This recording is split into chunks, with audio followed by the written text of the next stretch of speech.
వినాయక చవితి వ్రత కథ. ముందుగా చేతిలో పూలు అక్షతలు తీసుకుని గణపతికి ప్రార్థించి శ్రద్ధగా ఈ వినాయక చవితి వ్రత కథ వినవలను. ఇందులో వినాయకుని ఉత్పత్తి, చంద్రదర్శన దోష నివారణ, శమంతకోపాఖ్యానం, ఇట్లా ఎంతో మహిమాన్విత చరిత్ర ఉంది. సంవత్సరం అంతా మనకి వచ్చే కష్టాలన్నీ తొలగించి, ఎంతో విఘ్నాలు తొలగించి విజయం ప్రసాదించేది ఈ వినాయక చవితి వ్రత కథ. సంకష్టహర చతుర్థిలో నాడు కూడా మనము వినవచ్చు.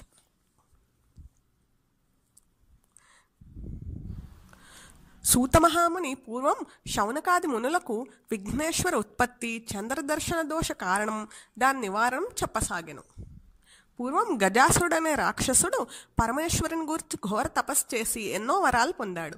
స్వామి, నీవు ఎల్లప్పుడూ నా ఉదరమందే నివసించి ఉండు అని కోరాడు. భక్త సులభుడగు పరమేశ్వరుడు అతని కోరిక తీర్చుట కొరకు అతని ఉదరమునందు ప్రవేశించెను. కైలాసమందు పార్వతీదేవి పతిజాడ తెలవక కొంతకాలం నాకు తన పతి గజాసురుడు యొక్క గర్భస్థుడగుట తెలుసుకొని విష్ణుమూర్తిని ప్రార్థించగా, అప్పుడు విష్ణుమూర్తి పార్వతిని ఊరడించి తప్పకుండా శివుణ్ణి తీసుకువస్తానని చెప్పాను. పిదప శ్రీహరి బ్రహ్మాదుల్ని పిలిచి గజాసుర సంహారణకై గంగిరెద్దుల మేళమై సరియగునట్టి మార్గమని నిశ్చయించి నందిని గంగిరెద్దుగా అలంకరించి బ్రహ్మాది దేవతలందరూ తలా ఓ వాద్యం తీసుకొని తాను చిరుగంటలు సన్నాయి దాల్చి గజాసురపురము కేగి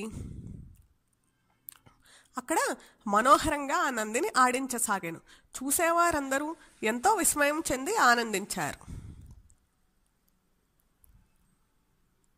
అప్పుడు గజాసురుడు అది చూసి సంతోషించి, మీకేం వరం కావాలో కోరుకొనుడు అని అడిగాను.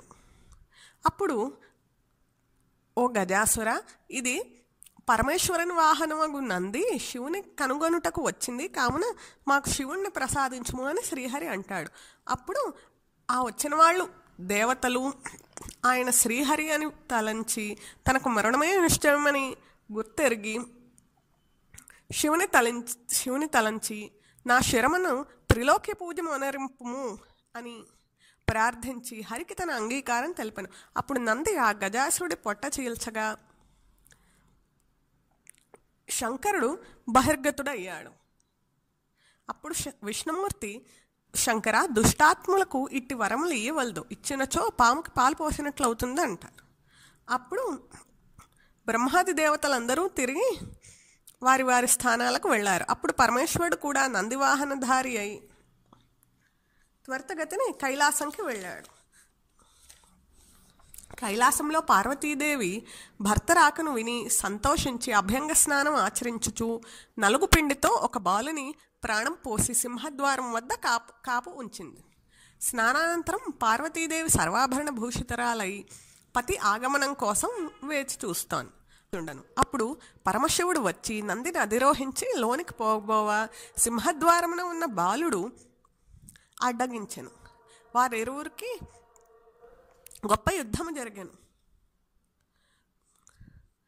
శంకరుడు ఆ బాలుని తన త్రిశూలముచే కంఠము దునిమి లోనికి ఏతెంచను. అప్పుడు పార్వతీదేవి భర్తను కాంచి ఎదురేగి అర్ఘ్యపాద్యాలనిచ్చి పూజించెను. అప్పుడు వారు ముచ్చటించుచుండా ద్వారవందలి బాలుని ప్రసంగం వచ్చింది. అప్పుడు పార్వతీదేవి దుఃఖించగా, అప్పుడు పరమేశ్వరుడు పార్వతీదేవి బాధ చూసి తాను తెచ్చిన గజాసుర శిరంబు ఆ బాలుకి అతికించి ప్రాణమొసగి గజాననుడు అని నామకరణం చేశాను. గజాననుడు తల్లిదండ్రులను పరంభక్తితో సేవించుచుండెను. గజాననుడు సులభంగా ఎక్కి తిరుగుటకు అనింద్యుడు అనే ఒక మూషికమును ఎలుకను వాహనంగా చేసుకొనెను. కొంతకాలానికి పార్వతీ పరమేశ్వర్లకి కుమారస్వామి జనించెను. అతడు మహాబలశాలి. అతడు నెమలి వాహనం కలవాడు. అతడు దేవతల సేనానాయకుడై ప్రఖ్యాతిగాంచెను. విఘ్నేశ్వర ఆధిపత్యము. ఒకనాడు దేవతలు మునువులు పరమేశ్వరుని సేవించి తమకు విఘ్నములకి అధిపతిని ఇమ్మని కోరిరి.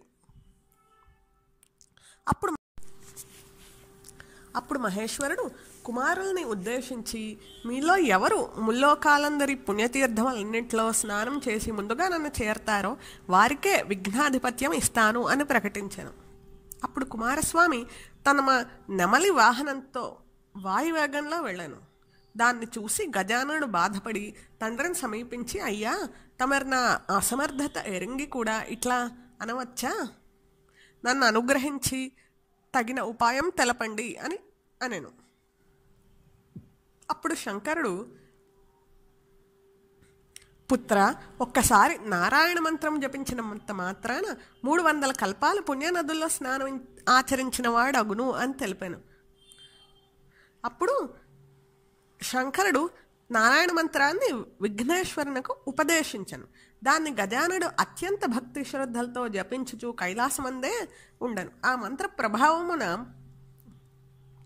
కుమారస్వామికి అన్ని నదుల్లో స్నానం చేస్తుండగా గజాననుడు నది యందు స్నానం ఆచరించి ఎదురుగా వచ్చుచున్నట్లు కనిపించింది.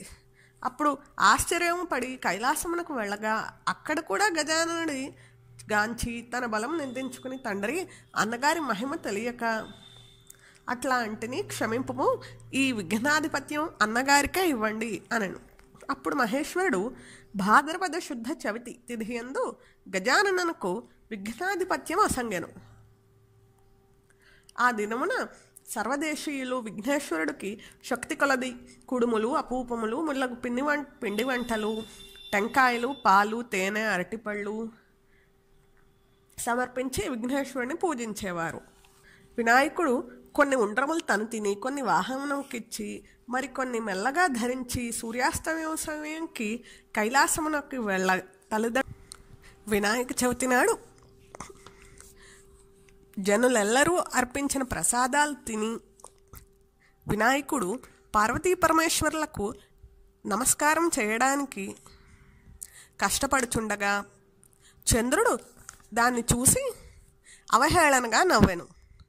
అంతటా పార్వతీదేవి చంద్రుని చూసి, ఓ పాపాత్మ, నీ దృష్టి తగిలి నా కుమారుడు మరణించెను. నిన్ను చూసిన వారు పాపాత్ములై నీలాపనిందలు పొందుదురుగాక అని శపించెను. ఆ సమయమున సప్తమహర్షులు యజ్ఞం చేయుచు తమ భార్యలతో అగ్నికి ప్రదక్షిణ చేయుచుండరి. అగ్నిదేవుడు ఋషిపత్నుల్ని మోహించి శాపభయమున అశక్తితో క్షీణించుచుండెను. అగ్ని భార్య స్వాహాదేవి అది గ్రహించి అరుంధతి రూపం తప్ప మిగిలిన ఋషిపత్నుల రూపం తానే దాల్చి పతికి ప్రియం చేసెను. దాన్ని మహర్షులు చూసి అగ్నిదేవునితో ఉన్నవారు తమ భార్యలే అని శంకించి వారిని పరిత్యజించిరి. పార్వతీ శాపానంతరం ఋషిపత్నులు చవితి చంద్రుని చూచుట వలన వారికిట్టి నీలాపనింద కలిగింది. ఉమామహేశ్వరులను సేవించి మృతుడై ఉన్న విఘ్నేశ్వరుని బ్రతికించి అంతటా దేవాదులు, పార్వతీదేవి, నీవిచ్చిన శాపం వల్ల లోకముకెల్లా కీడవాటిల్తోంది, కావున దాన్ని ఉపసంహరించండి అని ప్రార్థించిరి. అప్పుడు పార్వతీదేవి, ఏనాడు విఘ్నేశ్వరుని చూసి చంద్రుడు నవ్వెనో ఆనాడు చంద్రుని చూడరాదు అని ఆ శాపానికి తొలగించను. బ్రహ్మహదులు అప్పుడు సంతసించి భాద్రపద శుద్ధ చవితి నాడు మాత్రం చంద్రుణ్ణి చూడకుండా జాగ్రత్తతో సుఖంగా ఉండిరి. శ్యమంతకోపాఖ్యానం. ద్వాపరయుగమున శ్రీకృష్ణుడు ఆనాడు వినాయక చవితి అయిన కారణంగా విఘ్నేశ్వరుని చూడరాదు అని నగరమందు చాటింపు వేయించెను. ఆనాటి రాత్రి క్షీరప్రియుడగుట చేత శ్రీకృష్ణుడు గోశాలకు పోయి పాలు పితుకుచుండగా పాలల్లో చంద్రబింబం కనిపించినది. ఆహా, ఇకపై నాకు ఎటువంటి నీలాపనిందలు ఆపదలు వస్తాయో అనుకొనెను కృష్ణుడు. వాళ్ళకి సత్రాజిత్తు సూర్యవర్మన శమంతకమణి పొంది దాన్ని ద్వారకకి శ్రీకృష్ణ దర్శనార్థం తీసుకొచ్చాను. అప్పుడు కృష్ణుడు ఆ మణి ఇమ్మని అడిగాను. అప్పుడు సత్రాజిత్తు, ఇది దినమునకు 8 బారువులు బంగారం ఇస్తుంది, ఎవ్వరికీ ఇవ్వను అని చెప్పాను. పిదప ఒకనాడు సత్రాజిత్తు తమ్ముడు ప్రసేనుడు ఆ శమంతకమణిని తన కంఠహారంలో ధరించి అడవికి వెళ్ళాను.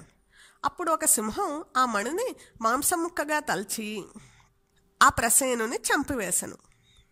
ఒక భల్లూకం ఆ సింహాన్ని చంపి ఆ మణిని తీసుకుని పోయాను. ఆ భల్లూకమే జాంబవంతుడు. అతడు తన కుమార్తె జాంబవతికి ఆ మణిని ఇచ్చాను, శమంతక మణిని. కృష్ణుడే తన తమ్ముని సంహరించాడని నీలాపనింద వేసెను. అప్పుడు కృష్ణుడు తన బంధుమిత్రాదులతో అరణ్యం చేరి వెతకగా ఒక చోట ప్రసేనుని కళేబరం కనిపించింది. తర్వాత సింహం కాలిజాడలు, తర్వాత భల్లూకం కాలిజాడలు కనిపించాను. ఆ దారిన ఒక పర్వత గృహం వద్దకు వెళ్ళగా అక్కడ జాంబవంతుడు కనిపించాను. ఆ జాంబవంతుని గుహలో ఆ మణిని తీసుకొని చుండగా జాంబవతి కేకలు వేయగా జాంబవంతుడు వచ్చి కృష్ణుడితో గొప్ప మల్ల యుద్ధము చేశాను. 28 రోజులు ఈ యుద్ధము సాగాను, గొప్ప యుద్ధము. జాంబవంతుడి శక్తి అప్పుడు క్షీణించి ఆ కృష్ణుని రాక్షస సంహారియగు శ్రీరామచంద్రుడే అని తెలుసుకొని అంజలి ఘటించి, దేవా, త్రేతాయుగమున రావణాది దుష్ట రాక్షస సంహారణార్థం అవతరించిన రాముడివి నీవే అని తెలుసుకోలేకపోయాను, నన్ను క్షమించు. నీ నామస్మరణ చేయించు అనేక యుగములు గడుపుతూ ఉంటున్నాను. నా అపరాధం క్షమించి నన్ను అన్ని రకాలుగా కాపాడుము అని భీతితో ప్రార్థించాను. జాంబవంతుడు మణిని తన కుమార్తె జాంబవతిని కృష్ణునకు అర్పించాను. జాంబవతి శ్రీకృష్ణునితో పరిణయం చేశాను. అప్పుడు కృష్ణుడు మణితో ద్వారక చేరి ఈ వృత్తాంతం అంతా తెలిపి శమంతకమణి సత్రాజిత్తునకు ఇచ్చాను. అప్పుడు సత్రాజిత్తు, అయ్యో, లేనిపోని నింద కృష్ణుడిపై మోపానే అని బాధపడి మణిని తన కుమార్తె సత్యభామని కూడా శ్రీకృష్ణునికి కానుకగా అర్పించాను. శ్రీకృష్ణుడు సత్యభామను స్వీకరించి మణిని తిరిగి సత్రాజిత్తునికి ఇచ్చి తిరిగి వేశాను. ఒక శుభముహూర్తాన శ్రీకృష్ణుడు జాంబవతి సత్యభామల్ని వివాహం చేసుకున్నారు. అప్పుడు అక్కడికి వచ్చిన మునులు దేవతలు, స్వామి, మీరు సమర్థులు కాబట్టి నీలాపనిందలు బాపుకున్నారు, మాకేమి గతి అని ప్రార్థింపగా శ్రీకృష్ణుడు దయాళుడై భాద్రపద శుద్ధ చవితి నాడు ప్రమాదవశంలా చంద్రదర్శనం చేసుకున్నా కూడా ఆనాడు గణపతిని యథావిధి పూజించి ఈ శమంతకమణిని కథ విని అక్షతలు శిరమున దాల్చువారు నీలాపనిందలు పొందకుండా ఉంటారు అని శుభఫలములు ఇచ్చాను. అందరూ తమ శక్త్యానుసారం భాద్రపద శుద్ధ చవితి నాడు గణపతిని పూజించి సుఖముగా ఉండేది. ఈ విధంగా శౌనకాది మునులకు సూత మహర్షి గణేశోత్పత్తి, శమంతకోపాఖ్యం ఇవన్నీ వినిపించాను. ఇదే వినాయక చవితి వ్రత కథ. ఇప్పుడు ఈ అక్షతలు కొన్ని వినాయకుని వద్ద వేసి కొన్ని మన శిరస్సుపై చల్లుకోవాలి.